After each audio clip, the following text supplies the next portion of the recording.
Sí, esperamos un poquito. Bueno, estamos en el aire. Ahora yo voy a conectar con Rive México. Y ya estamos. Para un poquito.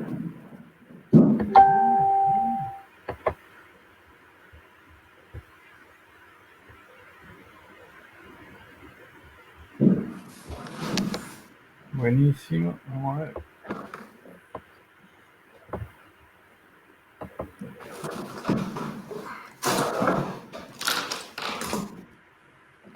Ahí está.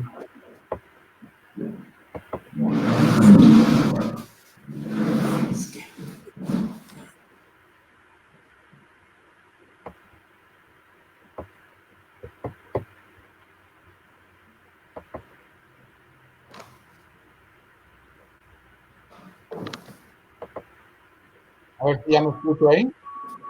Ya te escuchas. Ahora salió sí. tu voz.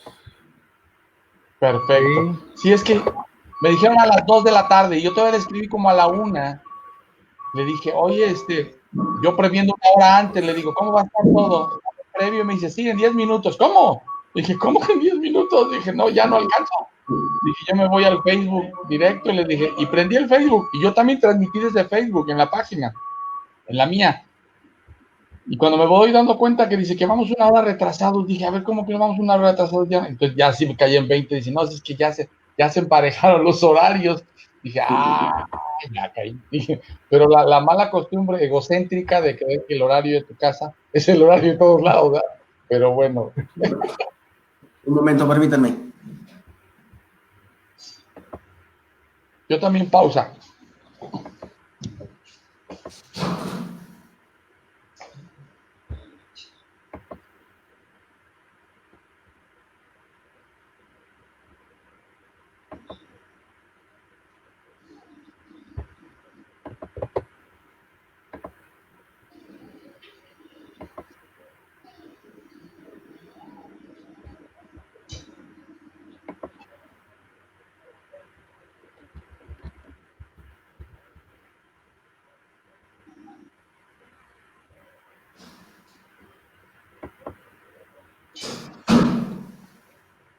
Bueno.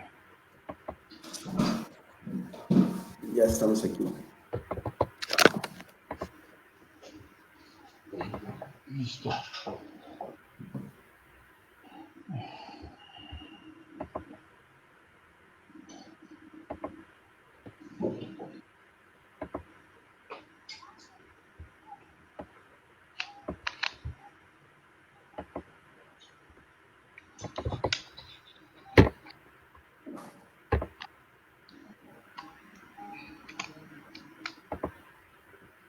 Bueno, muy bien. Vamos entonces a hacer la presentación. Estamos con el profesor Alejandro López Niño y el profesor Luis Enrique Estrada desde México, acompañando la disertación que nos va a hacer el estimado profesor López Niño. Pedimos disculpas a quienes no están en México y estaban esperando esta transmisión, que hubo un error mío, no tomé en cuenta el cambio de horario que hubo en México, se adelantaron los relojes una hora. Por lo tanto, en México no va a haber inconveniente, el inconveniente va a ser en el resto de los que estaban esperando. Así que pedimos disculpas y queremos invitar entonces a Alejandro a comenzar su trabajo. Nosotros vamos a estar acá con Quique acompañándolo.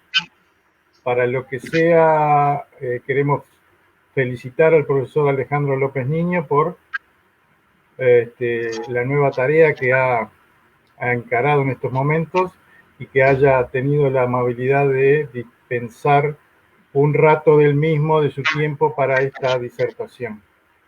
Así que, Alejandro, estamos a tus órdenes. Gracias, Enrique. Gracias, Héctor. Nuevamente aquí con ustedes. Bueno, les voy a compartir un trabajo que hace unos años realicé. es vigente todavía, digo, por esta parte de la formación en niveles infantiles. Y bueno, pues a todos aquellos que están recibiendo la conferencia en los diferentes sitios donde nos ven, pues muchas gracias por darse el tiempo. Vamos a comenzar.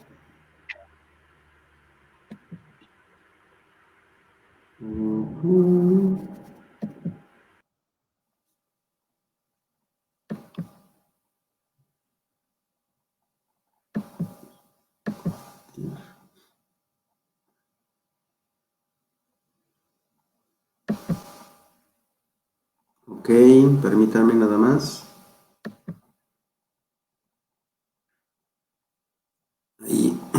Ahí estamos, ¿verdad? Bien. Sí, está pronto. Estamos viendo.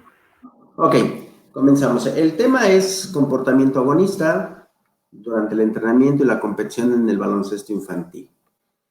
Muchos se preguntarán qué es comportamiento agonista. Vamos a tratar de clarificarlo. Es importante que veamos que es algo que viene desde mucho tiempo atrás y que muchas palabras, muchas acciones que llevamos en nuestra vida cotidiana tienen este término. Bien. Dos temáticas muy concretas: el comportamiento agonista y entrenamiento y competición. Esas son las dos que vamos a ver el día de hoy. Y obviamente, pues a lo largo de la sesión, estaremos clarificando algunas cosas. Bien. ¿Qué es el comportamiento agonista? Esa es una primera pregunta. ¿Qué se convierte? Si ustedes van y googlean el comportamiento agonista, generalmente va a venir de la etología y se va a referir a la fiereza que manifiestan los animales. Pero resulta que este término, sobre todo la parte agón, viene de los griegos. Y entonces vamos a ver qué es el comportamiento agonista desde la postura de la griega, y de ahí cómo lo hemos traído hasta nuestros días. Bien, los griegos tenían dos términos muy importantes. El agón. ¿Qué quiere decir el agón? El agón es el espíritu de lucha, de trascendencia, de rebeldía. ¿Para qué? Para que ellos preferían, los grandes griegos, héroes griegos, preferían morir en combate que tener una vida plena y morir de viejos. ¿Por qué? Porque con esa forma de morir en combate como héroes podían trascender. Y esa trascendencia está determinada o manifestada en el término que viene ahí abajo, que se llama arete.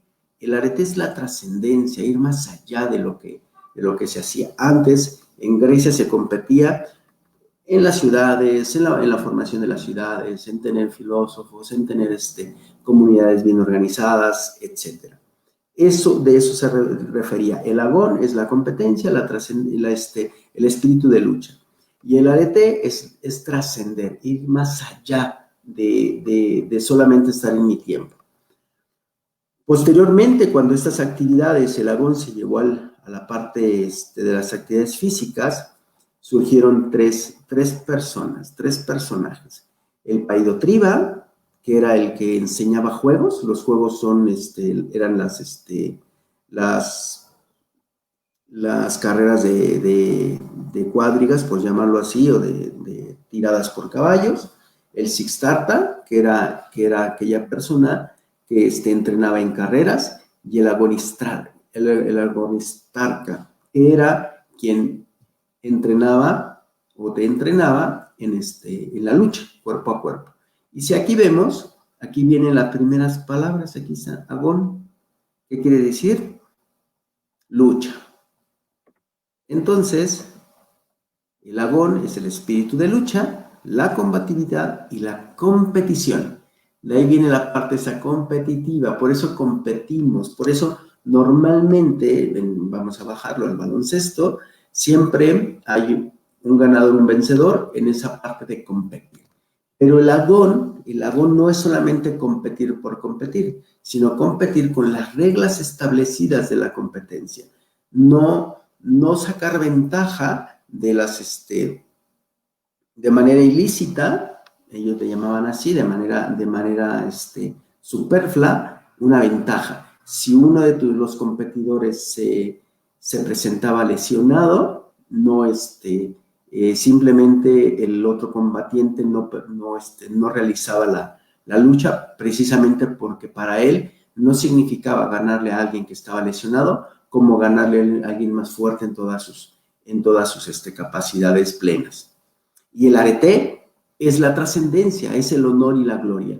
Y nosotros podemos ver, o hemos visto, o hemos escuchado, o hemos leído de alguna manera la Ilíada y la Odisea, donde la Ilíada es una serie de combates que existen entre toda Grecia, las ciudades-estados, contra Troya, y en el relato pues, hay varios combates cuando Aquiles combate con Héctor y elimina a Héctor, o sea, lo mata, ¿no?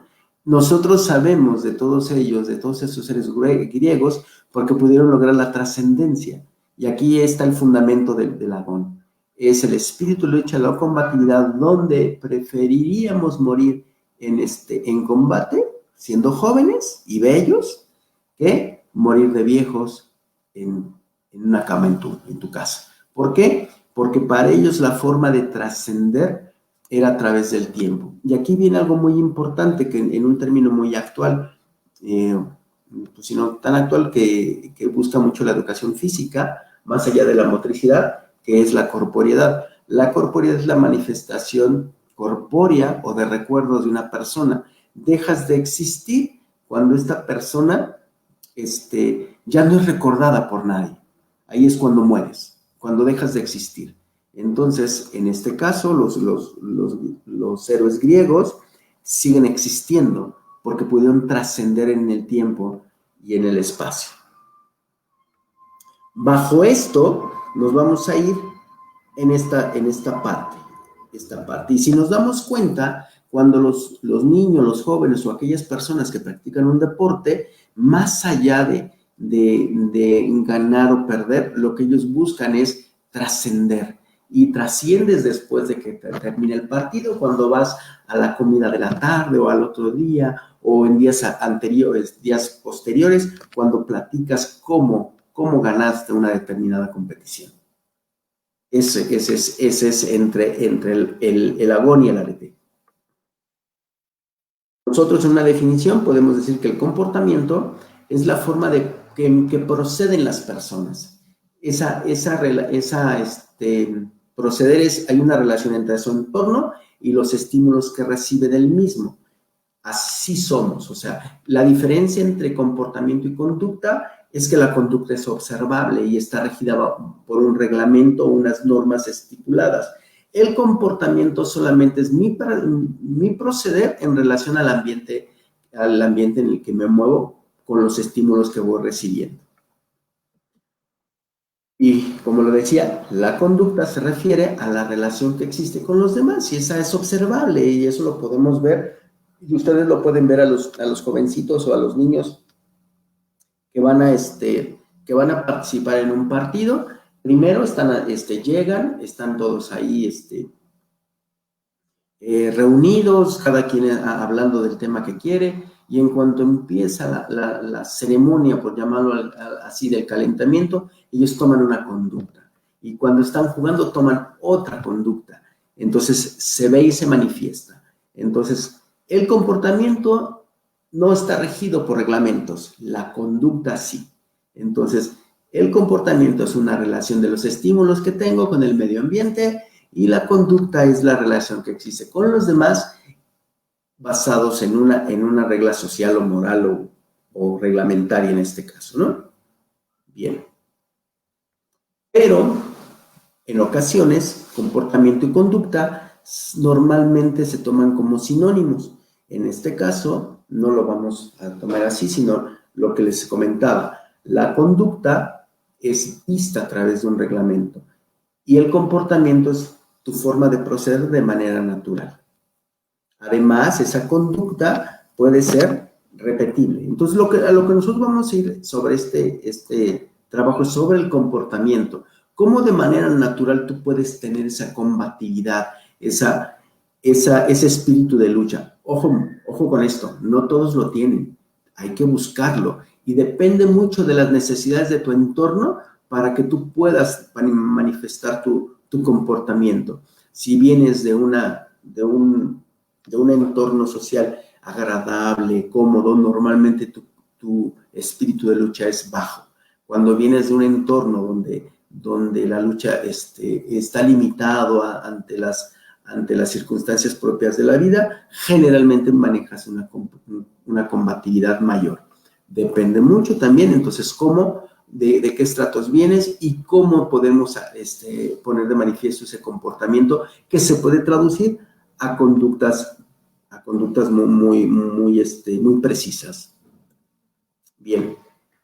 Por lo tanto, el comportamiento agonista es un concepto de mayor alcance, más allá de lo que le podemos llamar el tener ese espíritu agresivo, ¿no? Que podemos tener, ¿no? La conducta agresiva, quiero comentar una cosa fundamental. El comportamiento agonista es algo natural que tenemos nosotros. Eso permitió que nosotros pudiéramos evolucionar como especie y la sobrevivencia de la especie. El comportamiento agonista, ¿qué quiere decir? La agresión pura y natural. La conducta agresiva es algo que se aprende, que tarde o temprano deriva hacia la violencia. Por lo tanto, tenemos que tener mucho cuidado con eso. Entonces, el comportamiento agonista es un concepto de mayor alcance que de entrada es una actuación de oposición hacia el otro. Cuando tú le dices al niño, oye, vas a hacer esta tarea, y él te dice que no, porque simplemente no quiere, lejos de reprimirlo, tienes que ver que está poniendo un comportamiento agonista, algo que se está oponiendo de algo que no le gusta, pero que no te lo puede explicar, ¿sí? Y esa parte que te deriva en competición, enfrentamiento y desobediencia es algo importante. Si nosotros no sabemos cuidar ese comportamiento y le exigimos ciertas conductas agresivas, va a derivar a algo que se le llama violencia. Tenemos que tomar en cuenta, o sea, la agresión de forma natural existe.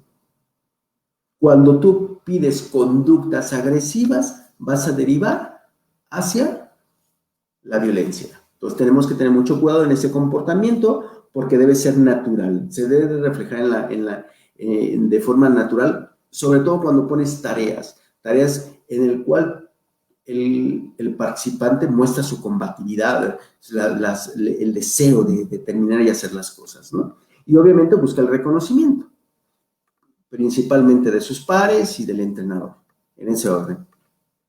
Bien. Es la conducta agonista, es todo impulso psicológico de lucha, toda agresividad competitiva, inconsciente. Entonces, vamos a redireccionar o buscamos que se redireccione la agresividad.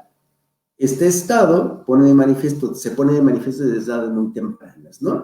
Aquel niño que va y quiere participar y aquí como lo muestra en la figura, ¿no? Ese niño no es agresivo, está manifestando una conducta, un estado agonista, o sea, de lucha, quiere ir más allá. Posiblemente la tarea que está llevando a cabo, según la fotografía, está a su alcance, pero tiene que manifestar ese impulso de lucha. Si no lo manifiesta, posiblemente no puede igualar la exigencia competitiva, ¿no?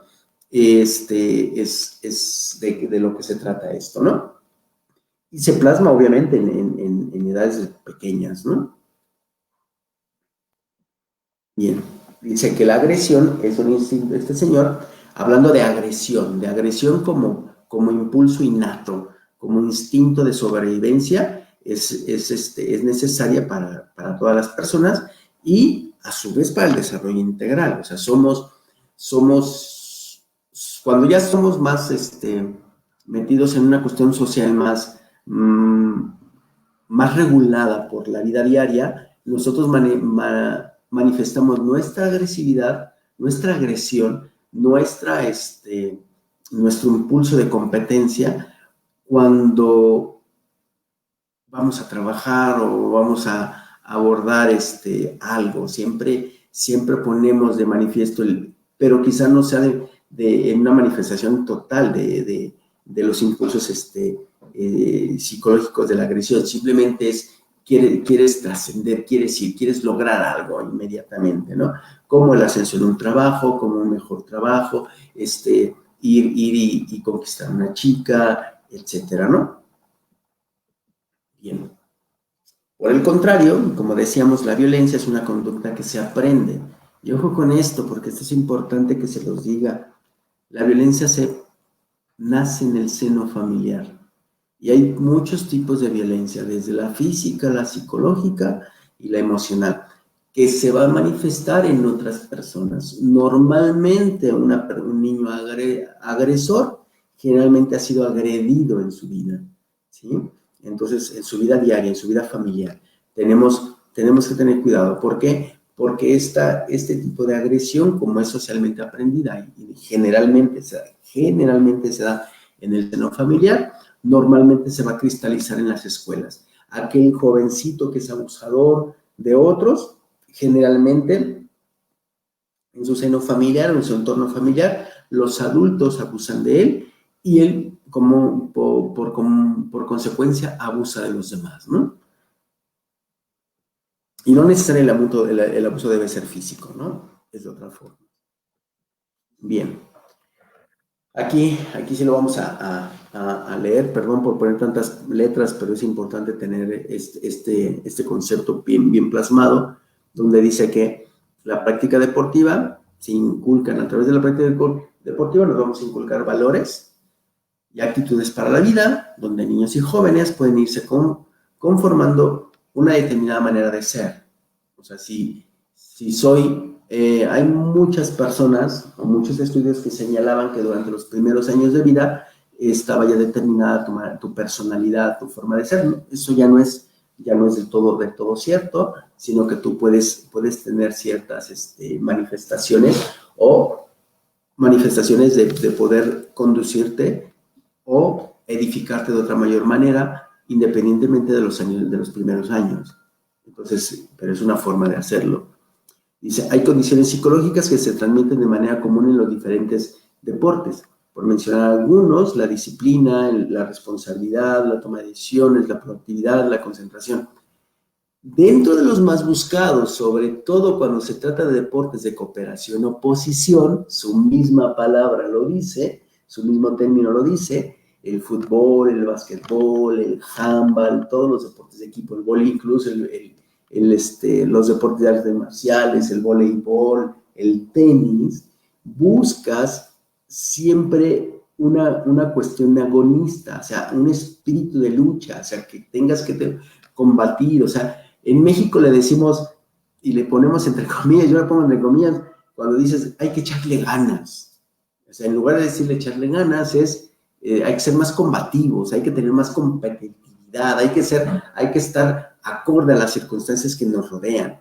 Ojo con esto, tú también como docente del deporte, como entrenador, tienes que ser combativo. ¿Cómo va a ser combativo? Bueno, pues primero no te pongas a alegar, ni le eches la culpa a los árbitros, ni regañes a tu gente, ellos te necesitan. Tienes que mostrarles la combatividad, ¿cómo? Con unas mejores estrategias, un mejor planteamiento, solucionar los problemas que se están poniendo en ese momento. No abandones a tu equipo cuando está compitiendo. Uno de los mayores abandonos que hay de los equipos por tu falta de combatividad es cuando no te salen las cosas y te volteas y dices, hagan lo que ustedes quieran. Eso es abandonar a tu equipo, porque seguramente ellos no quieren hacerlo, no quieren hacer las cosas mal, pero les están saliendo mal. Entonces, cuando ellos están desorientados es cuando los tienes que volver a reunir y sacar ese espíritu de lucha. Pero el primero que lo debes de tener eres tú. Y posiblemente la forma que muchas veces canalizas de manera inadecuada es cuando empiezas a alegar con el árbitro. Entonces también esta parte agonista que es fundamental también para ti, para que la competición, tu forma de combatir y muestres tu espíritu de lucha es a través de unas mejores estrategias, unos mejores planteamientos y unas formas mayores de entrenamiento y que estén acordes a las necesidades de la competición. Bien, entrenamiento y competición. Este es algo que la mayoría de los entrenadores sufren mucho. ¿Qué de tanto de lo que entreno se parece a lo que compito y viceversa? ¿Qué de tanto de lo que hay en la competición puedo utilizarlo en el entrenamiento? Quizá esto sirva para otra conferencia, pero ahorita vamos a tomar esto nada más. El entrenamiento al final del día es un laboratorio. Es un laboratorio de lo que tú vas a poner, donde ejecutas, tus jugadores ejecutan una serie de movimientos y una serie de trayectorias que vas a plasmar tu forma de jugar. Pero es un laboratorio. ¿Qué quiere decir un laboratorio? Donde tú puedes suspender y corregir. Eso es fundamental que lo digamos. Ahora bien, si no tienes la correcta selección de contenidos de los entrenamientos, no solamente físicos y técnicos ni tácticos, sino también psicológicos, generalmente lo que entrenas no se va a parecer a lo que compites. Entonces tenemos que tener muy importante esto. El entrenamiento es un laboratorio donde tú corriges y pones en práctica, por un lado, y por otro corriges ciertos aspectos del rendimiento, tanto técnico, táctico, físico y psicológico. Eso es importante que lo estamos recalcando, porque en ocasiones solamente llego a mi entrenamiento, pongo el contenido que creo que es el que necesitan, sin estudio previo, y se hace. Y cuando voy a competir, pues resulta que pues, la competencia me desnuda de todas las deficiencias que puedo tener. Y más allá de solamente poner el ejercicio, tiene que ser un planteamiento adecuado que te permita llevar a través de los contenidos que tú selecciones a un mejor puerto para competir. Ahora, la competición es poner en práctica todo lo que se dio en ese laboratorio, en ese ensayo y error. Pero hay una continuidad de tiempo. O sea, no puedes detener, solo la puedes detener con base a tus tiempos fuera, pero no puedes estar deteniendo a cada rato. Y una particularidad que, no sé, pasa mucho, es que muchos entrenadores cuando dirigen, sobre todo en básquetbol, eso lo puedo decir así, empiezan a gritar, a dirigir a su equipo y a decirle qué hacer cuando lo que tuvieron que haber hecho en el entrenamiento lo quieren resolver en la competencia. Y pues hasta donde yo he entendido y para mí pues, la competición es disfrutarla, saber cuáles son los errores que debo de corregir, cuál es el accionar de mi equipo y plantear las posibles soluciones que pueda haber conforme la competición se vaya desarrollando. Ahora, el problema es que cuando entreno de una forma y compito de otra, mi problema es que todo transcurre en tiempo real. Y entonces ahí es donde me empiezan los problemas, ¿no? Y entonces, lejos de ser una guía para ellos, me convierto en un obstáculo. Entonces, lo más importante es que dentro de la competición, del entrenamiento que la competición me arroja datos. Datos, no solamente cuántos tiros fallé, cuántos pases hice, cuántos puntos me anotaron, cuántos puntos metí, sino información del comportamiento de mis jugadores, que lo puedo llevar al entrenamiento y con base a esa información puedo plantearlo el tipo de entrenamiento que voy a tener. No al revés, no agarrar y decir, esto es lo que yo necesito, olvidando a los jugadores qué es lo que ellos necesitan.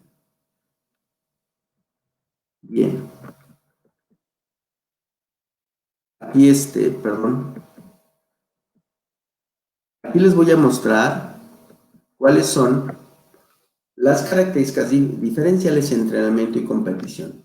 Del lado izquierdo, en la parte superior, está el rendimiento deportivo en el entrenamiento, en la parte, el lado derecho, en la parte superior, el rendimiento en la competición.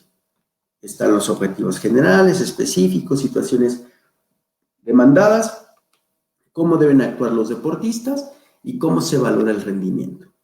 Lo voy a dejar aquí, no lo voy a leer. Simplemente me voy a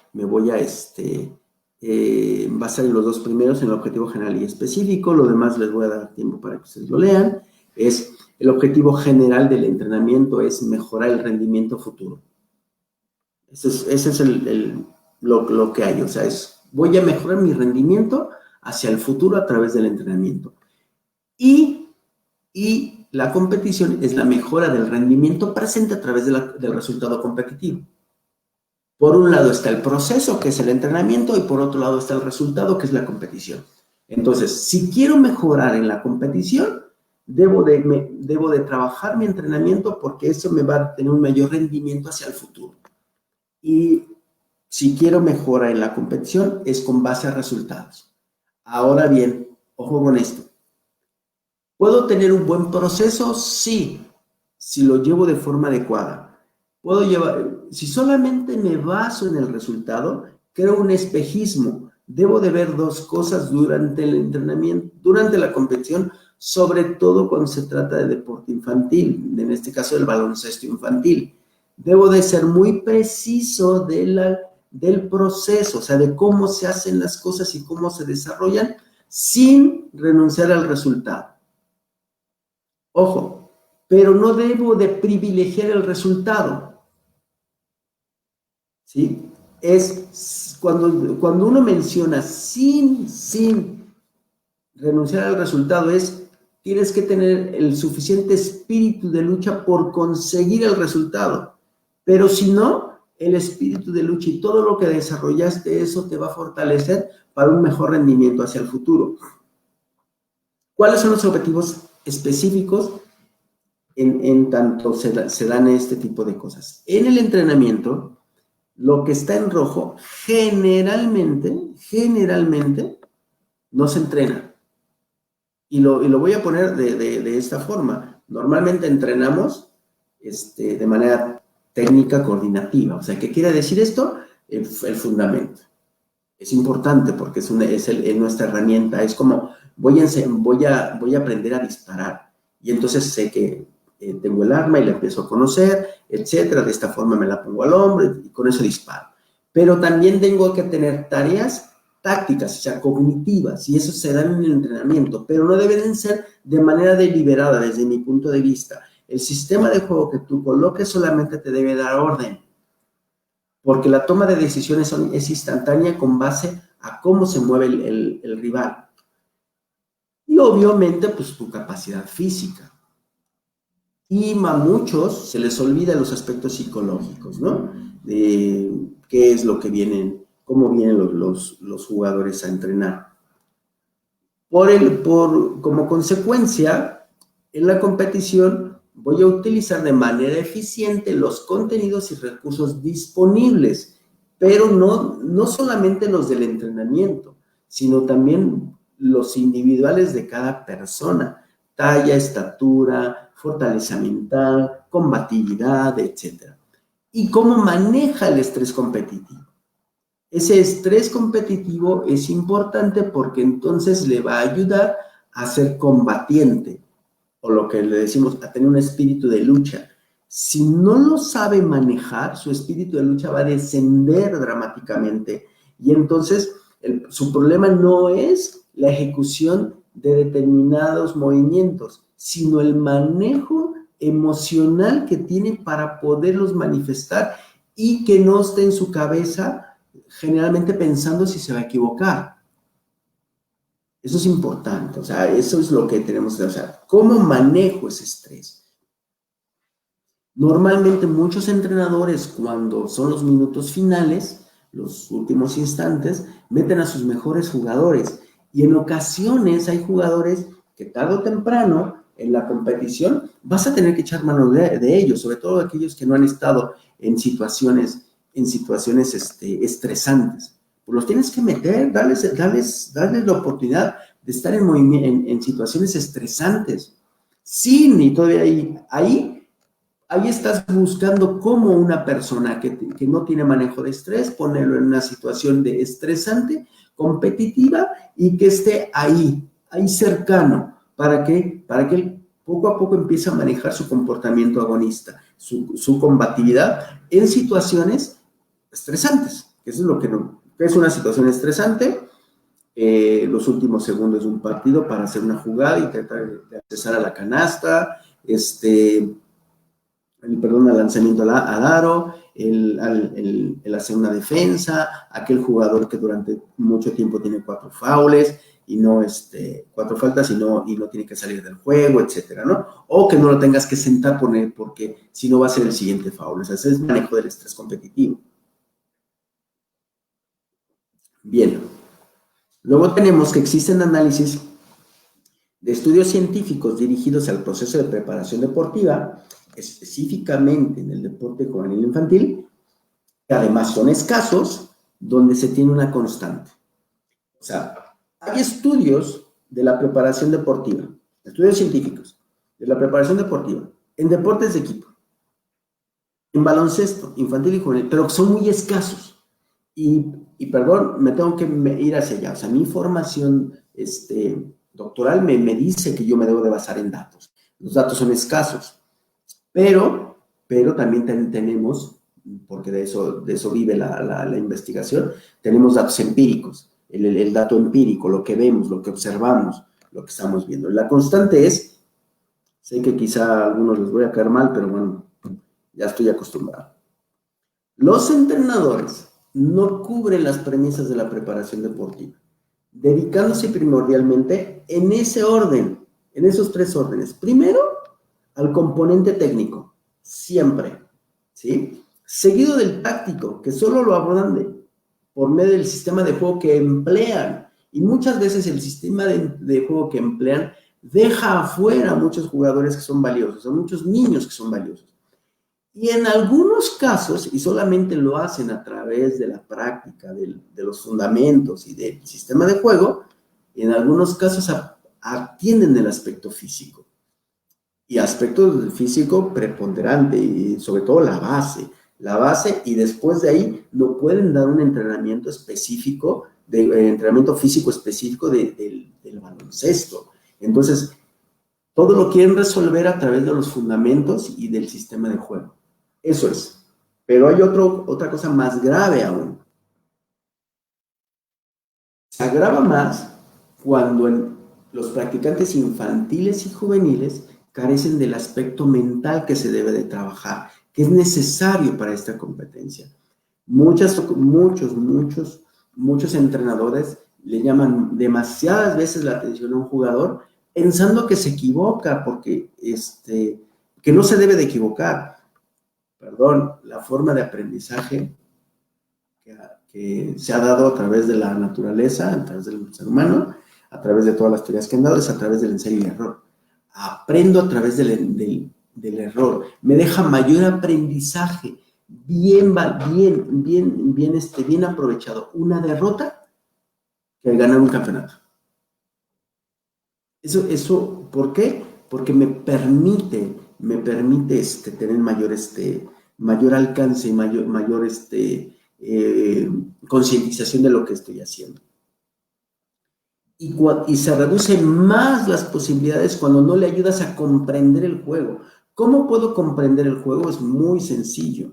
Si yo te pregunto, tú como entrenador, ¿qué es el baloncesto? Y toda tu definición se va a reducir a la regla 1 del artículo 1 del reglamento de juego, no estás comprendiendo el juego, porque no lo sabes explicar más allá de la regla.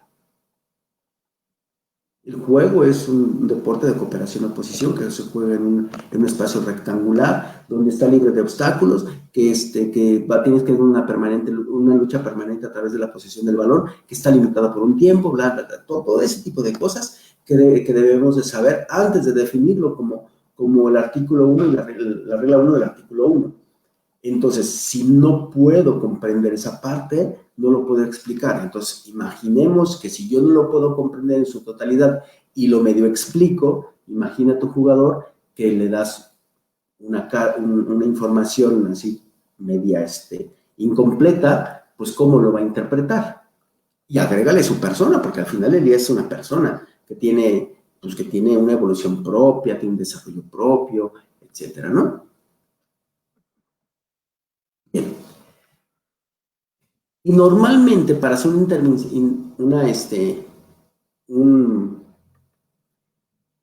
una buena intervención psicológica, ¿sí? Normalmente no la tienes que hacer en el partido, la tienes que hacer durante el entrenamiento. Y si no tienes la preparación, acércate a profesionales, pero trata de adaptarlo a lo que tú tienes, a tus necesidades. Tú inviertes mucho tiempo en la preparación de los fundamentos, en preparación técnica, a veces en preparación física, pero en tu preparación psicológica, ojo con esto, preparación psicológica todos la debemos de recibir. Quien nos da nuestra mejor preparación psicológica para la vida es nuestros padres, nuestros papás, los maestros, cuando nos enfrentan a situaciones diversas, ¿sí? Y a veces, un equipo que no está bien preparado psicológicamente, sobre todo cuando los niveles motrices, técnico-motrices y tácticos están nivelados y no tienen una buena preparación psicológica, generalmente el equipo preparado, el que aproveche más los errores, puede ganar. Pero esto está probado. De hecho, en el estudio que realizamos, nosotros nos enfrentamos en la final y el equipo en el papel, el equipo que estaba ahí, nos enfrentaba, era de mejores condiciones físicas, técnicas y tácticas que nosotros. Pero la preparación psicológica fue lo que nos llevó más allá, porque su espíritu de lucha era mucho mayor que el equipo contrario, mucho mayor. Eso es fundamental que tengas que sacar, aquel que no se deja. Decía Baby Ruth, no le puedes ganar a aquel equipo que no quiere perder. Entonces, una cosa es ganar a toda costa y otra cosa es perder. Yo no quiero perder y voy a hacer todo lo posible dentro de los límites aceptables y durante el tiempo no voy a rendirme. Bien. Aquí podemos decir que la combatividad es un sinónimo de la fortaleza mental y es un requisito necesario y importante para la práctica del baloncesto. Pues eso es normal. Normalmente, si tenemos que hay una lucha por la posesión constante del balón y además de eso está limitado por un tiempo de posesión y un tiempo de duración del juego, pues es importante que tu combatividad sea elevada. Sin ella no podemos hablar de un deportista triunfador. Un deportista triunfador no es aquel que gana todo. Un deportista triunfador es aquel que se sabe de reponer de sus errores, lo intenta otra vez y logra los objetivos que busca, ¿no? Entonces, normalmente, si tú solamente te dedicas a la preparación físico-técnico-táctica, normalmente vas a formar jugadores y personitas que tienen cierto nivel promedio. Si tienes que tener jugadores, y la vida nos ha enseñado que más allá de tu preparación profesional o preparación deportiva, si tienes una preparación psicológica, un espíritu combativo, una competitividad, vas a ser más allá de que un jugador promedio, más allá de que un profesional promedio, porque normalmente vas a buscar cómo trascender. Eso que les comento se aplica en la vida, como mi fortaleza mental, más allá que mis habilidades profesionales y o deportivas que pueda tener, mi fortaleza mental es la que me va a llevar a otros lugares para poder trascender. Bien, según el Neri, dice que el comportamiento agonista es un aspecto fundamental para trabajar en la preparación psicológica de todo deportista. Muchas veces me han dicho, oye, ¿y eso se puede aplicar con niños? Pues un niño también es un deportista, también es una personita. Y entonces, lo que tienes que hacer es buscar tareas, tener el lenguaje adecuado. ¿Para qué? Para que se dé ese comportamiento y esa combatividad. Tareas acorde a su edad. no tareas superlativas, tareas acorde a su edad y las exigencias acorde a su edad. Dice, esto nos lo han dicho en muchas ocasiones, que un deportista con menores capacidades físicas, técnicas y tácticas, con una correcta y mayor preparación psicológica, puede accesar a la victoria. Y perdón, yo les puedo decir aquí que yo me enfrenté a esto cuando era más joven, entrenador joven, muy joven, un equipo que decía yo, ¿cómo es posible si no, casi no corren, técnicamente son malas, tienen un mal sistema de juego? Y te ganaban. ¿Por qué? Porque sus habilidades psicológicas eran muy elevadas. Eso lo entiendo ahora. Hace 30 años, cuando yo estaba empezando en esto, pues no lo entendía, ¿no? Todo lo quería basar solamente en rendimientos físicos y técnicos. Bien. Les voy a dar los 5 factores que constituyen el comportamiento agonista. Vamos a hablar un poquito de lo que es la agresividad, que es según Guerni dice que es un comportamiento normal, que normalmente responde a las necesidades vitales de nuestro entorno y nos van a permitir la sobrevivencia. No es necesaria la destrucción del adversario. ¿Qué quiere decir esto? O sea, vuelvo a lo que les comentaba al principio. Una persona que se enfrentaba en la Grecia antigua a un oponente y sabía que él estaba lesionado antes de pelear, antes de combatir, prefería no combatir. ¿Por qué? Porque eso no le vestía. O sea, esa es la parte rica de esto. O sea, si voy a jugar contra un equipo que en el papel lo voy a aplastar, no me sirve. Tendrías que decirle a tus jugadores que hagan otro tipo de cosas o que no es importante, ¿no? O sea, tras ganar sería lo más lógico, ¿no? Bien, tensión es una respuesta del organismo ante la presión. Puede ser física, psicológica, emocional, cognitiva, porque experimenta diversas causas. ¿Qué quiere decir tensión? Como si estuviera nervioso, estaría nervioso, inquieto por lo que puede pasar, no cómodo en determinadas circunstancias. Supercompensación es un impulso potente que logra un margen extraordinario de desarrollo más allá de lo normal. O sea, ¿qué quiere decir eso? Cuando estoy, unas personas pueden decir motivado, ¿no? Estoy muy motivado para poder hacer las cosas. Pero ojo con esto, cuando resulta que tienes ciertas comodidades en tu vida necesaria y que puedes accesar a ciertas cosas, normalmente la motivación desciende y tendrían que ser otras cosas. Ser más combativo, tener más tensión en ese tipo de cosas. También el exhibicionismo, que se refiere a la necesidad y conducta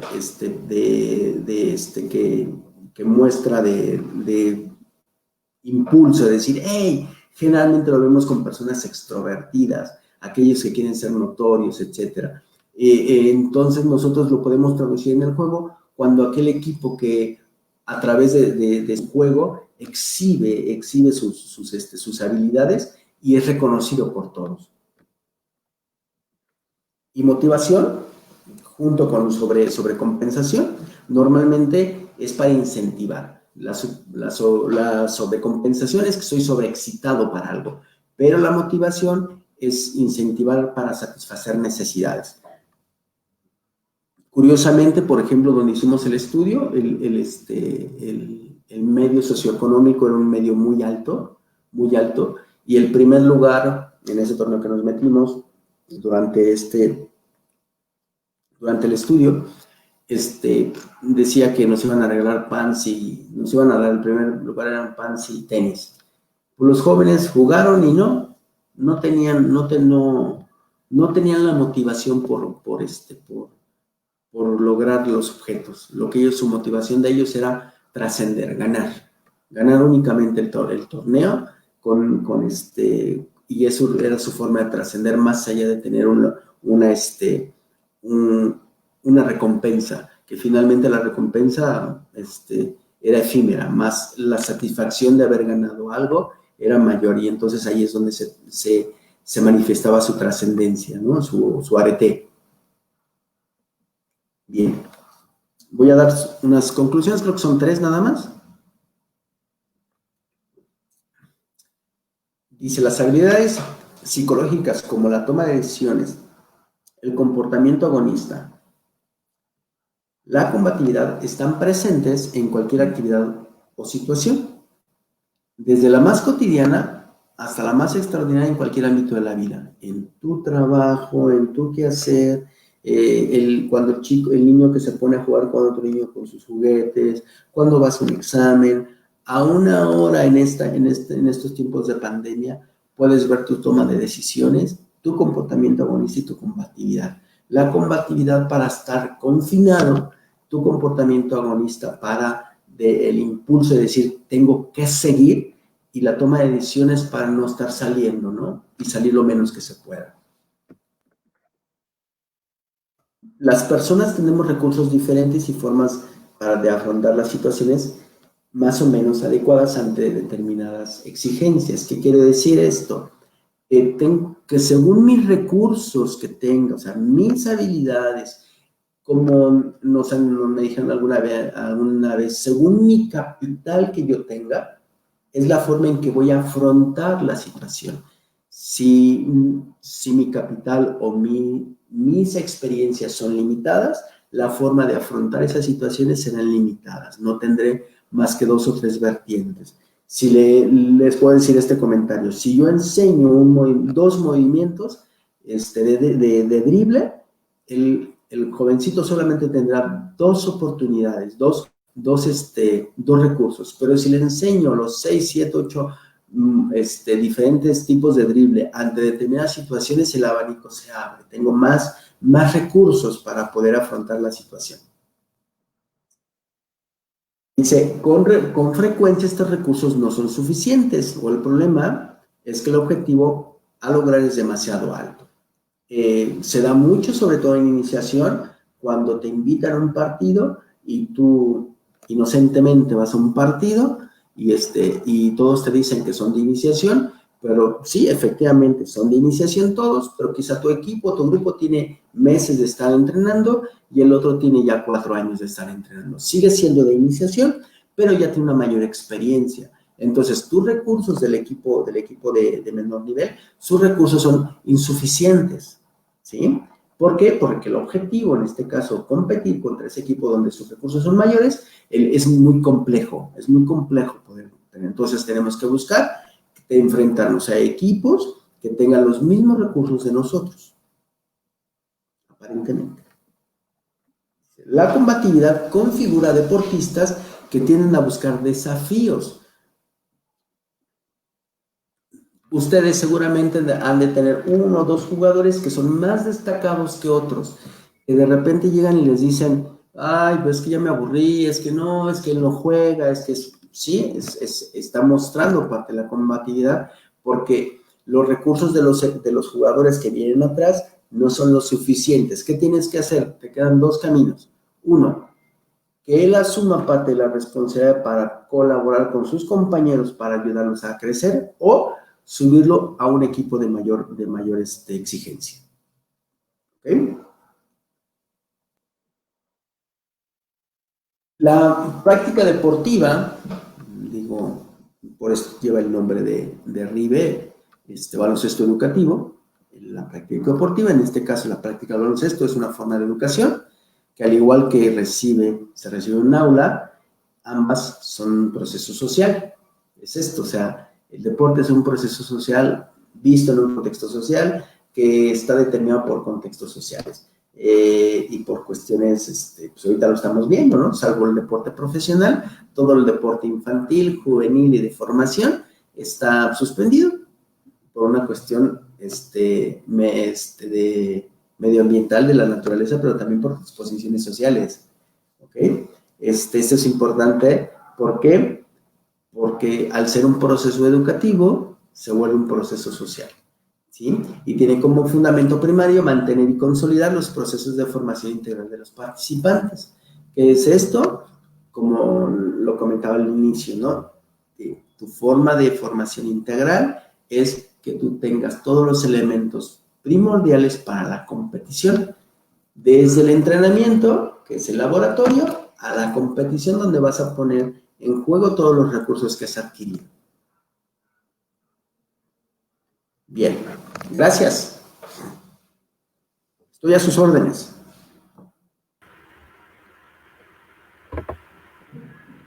Bueno, ahí estamos haciendo el soporte. Excelente. Estaba pensando, ¿tenemos alguna consulta? Sí, adelante. Pero más que nada era un comentario de parte nuestra que nosotros, dentro de los puntales de la RIBE, decimos mentalización creativa o educativa.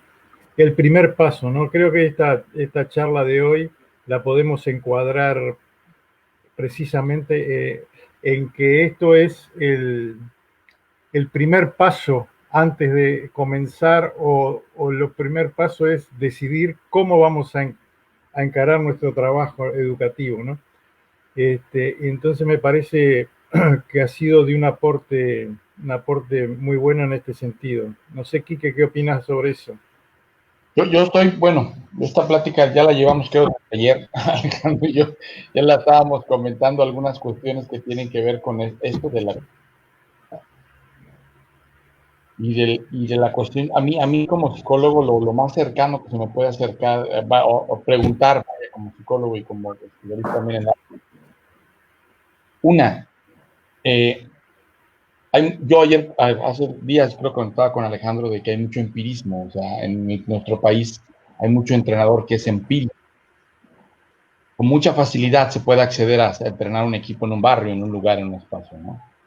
Y dentro de ese empirismo hay una intención loable de los entrenadores muchas veces por querer obtener la victoria.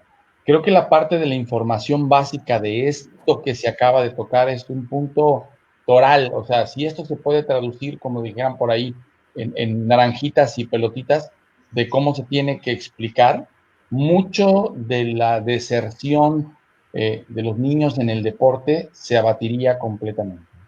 O sea, porque si tu planteamiento va más allá de lo que vas a obtener en el resultado, proceso debe este resultado, pues creo que esta charla ha aportado muchísima información que procesar, que compartir. O sea, creo que esto es algo que todos deberíamos manejar como bien lo dice Alejandro, como parte de mi entrenamiento, o sea, de parte de mi práctica. Nosotros nos concentramos, y tiene toda la razón, como entrenador,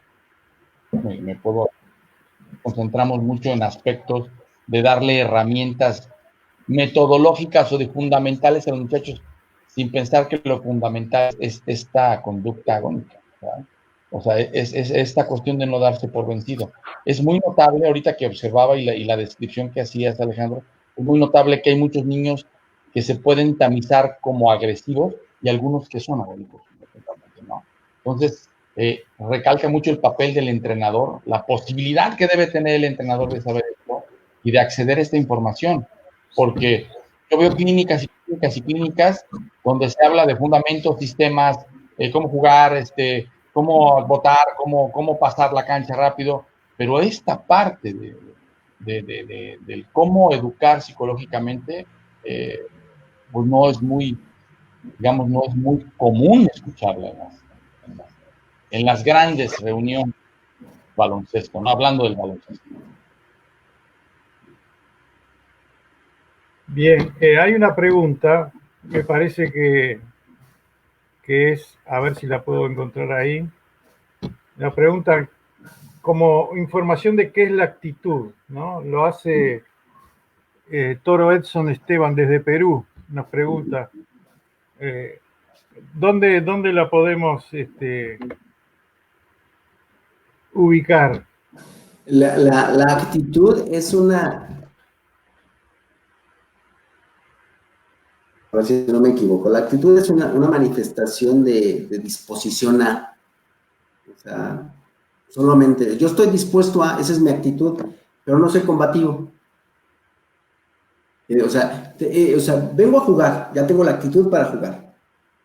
Pero, vamos perdiendo, no, así no juego. Ay, están muy altotes, no, sí. Y me explico, hay una gran diferencia. La actitud es estar, ya estoy, tengo la posición A. ¿Y qué más? Es como cuando, yo lo voy a poner en una situación muy extrema, ¿no? Es como cuando vas a la guerra y dices, sí, tengo las ganas de ir, y ahí vas con tu espada, ¿no? Y ya cuando estás ahí, híjole, mejor ya no le entro. En Como México cuando le decimos, vamos a los toros, ¿no? Los ves desde la barrera, sí, y alegas y dices, y cuando te bajas, no. Yo no sé si ustedes, bueno, voy a decir algo muy personal así. Yo no sé si tengan la fortuna, Quique, haber estado en el Estadio Azteca. El Estadio Azteca es monumental, es el estadio de fútbol más grande de la ciudad, digo, de México, es como es la catedral, o el centenario de Uruguay, y que estés ahí y que de repente digas, pues jugar es bien fácil, ¿sí? A ver, ponte en medio y con todo el público, a ver si es igual. O como los niños, ¿no? Vamos a jugar básquetbol, ¿no? Y de repente hay los familiares, ¿no? Y es una final y de repente llegan gente que ni conoces y están todos rodeando la cancha, ya cambia el escenario completamente. Una cosa es que tengas la actitud y otra muy diferente es que tengas la combatividad. Y esas son dos cosas fundamentales. Y hay cosas importantes ahí, ¿eh? La actitud, como efectivamente, como tú lo mencionas, es la disposición a, disposición a, pero mantener la actitud y elevar tus posibilidades de seguirte manteniendo en el espacio y tomar esa decisión y seguir esa decisión, ya estamos hablando de la conducta que tú claramente explicas, ¿no? Una conducta agónica, o sea, de no darse. Es como las buenas manifestaciones del año nuevo, ¿no? Que ahora sí voy a bajar de peso y voy a ir al gimnasio. Sí, claro. O sea, de todo el año, ¿no? A luchar, aunque me duela, aunque me cueste, aunque esto, pero sé que lo que voy a obtener lo voy a lograr y todos estos componentes que tú manejas claramente, ¿no? Se reflejan en nuestro país. Hay muchas, no sé, en otros, hay mucha deserción deportiva, muchísima, o sea, de primaria, en el secuencia de primaria, secundaria, así como se pierden niños a nivel escolar, deportivamente también se pierde mucho la oportunidad de que los niños se desarrollen por este tipo de conductas, vaya, por no tener esa inspiración o esa conducta agónica, ¿no? Sí, claro. Ahí tenemos ahora que llega una pregunta desde Colombia, desde Pasto. Nos preguntan cómo se puede trabajar la mentalidad ganadora y el ser guerreros en la cancha. Bueno, ya tenemos que ir al cómo.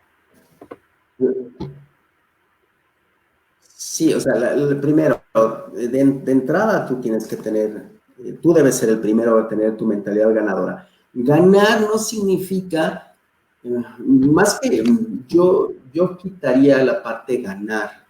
Creo que tener éxito, yo diría una mentalidad exitosa y tener éxito, o sea, es algo muy sencillo. Si en tu torneo hay 10 equipos y todos tienen la misma oportunidad y todos quieren ganar, ¿sale? Todos. Pero solamente uno lo va a lograr. Entonces, tienes que saber cuál es tu proceso para obtener tu resultado. Ahora, si vas a 10 competencias y solamente ganas uno, quiere decir, pero depende también de los rivales.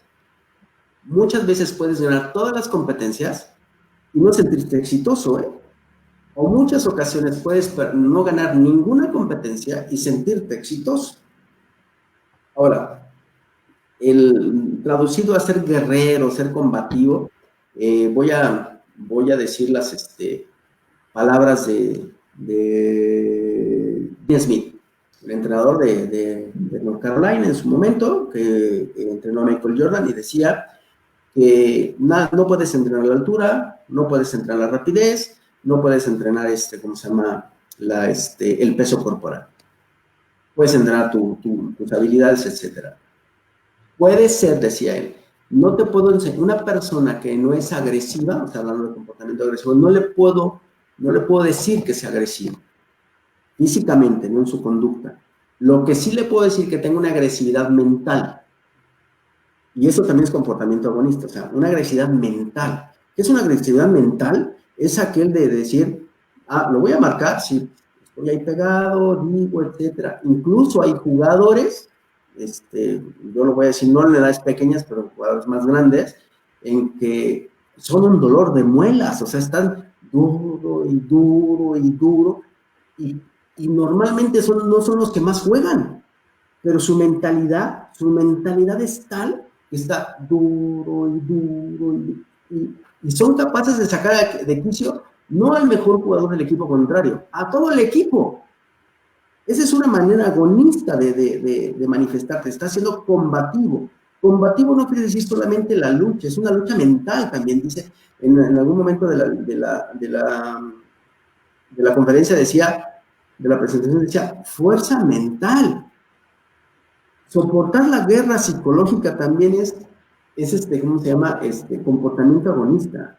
Pero tengo que estar ahí metido. O sea, no solamente es agarrar y decir, perdón con los sudamericanos, Héctor, perdón, no voy a decir, voy a traer el cuchillo entre los dientes, ¿no? No, espérame, o sea, no es necesario. Lo puedo hacer hasta con un palito, ¿no? Porque mi mentalidad es esa. Pero debo de saber también a quién se lo voy a pedir. Ese labor como entrenador, a quién se lo pido y a quién no. Está como aquel niño que por disposición genética es súper resistente. Y pues, maestro, tú lo vas a marcar porque aguantas, etc. O es más fuerte que todo. Y por disposición genética o por aprender es el más hábil, entonces va a hacer esto. Pero debes de conocerlos y debes ponerlos en el sitio adecuado para que tu comportamiento agonista se manifieste.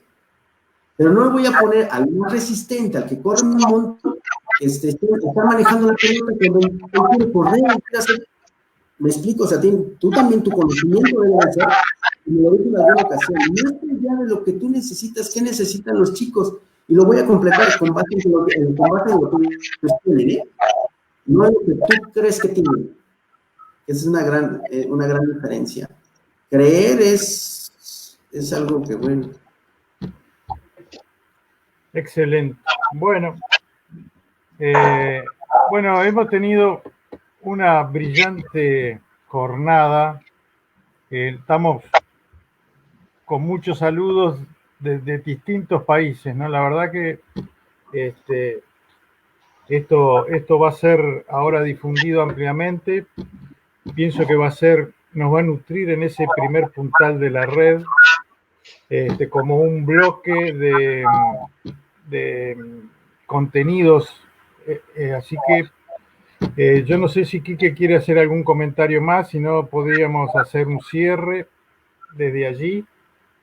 Más que nada, primero agradecer a Alejandro la oportunidad que nos da de abrirnos estos espacios para compartir sus conocimientos, su experiencia, y me pareciera ser que cada vez que abre más y abre más conceptos, a mí en lo personal me va abriendo más perspectivas sobre la necesidad que tenemos de informarnos todos, de ser, como él lo menciona, de ser científicos. Me encanta, Alejandro, cuando dices, es científico porque es esto, aquí ya se hizo, aquí ya se vio, aquí ya se vivió. Esto no es científico, es empírico. El llevar la ciencia al deporte, como aquella impresión que me diste con esta lámina que me pasaste, que me dejaste, después de leerla, la he leído como 7 veces, esa parte es algo toral que algún día tendrás oportunidad de ponérnoslas sin que nos enojemos y que lo entendamos, porque es una... Y si no encontramos esas áreas de oportunidad que hacer deporte, ciencia, creo que no tendríamos punto de avance. No veríamos punto de avance. Y qué de hablarte de avance.